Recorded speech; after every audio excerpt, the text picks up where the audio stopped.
Alright, today I'm going to show you this cool little jig for getting the center of a piece of wood.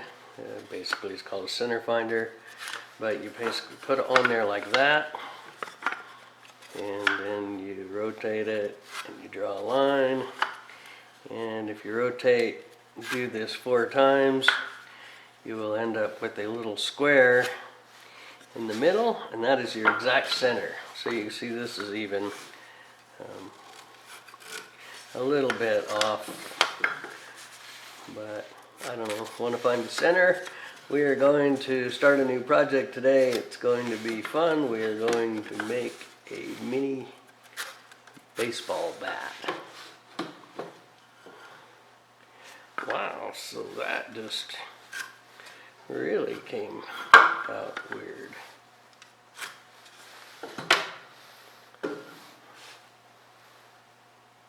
Okay, yeah, I got this.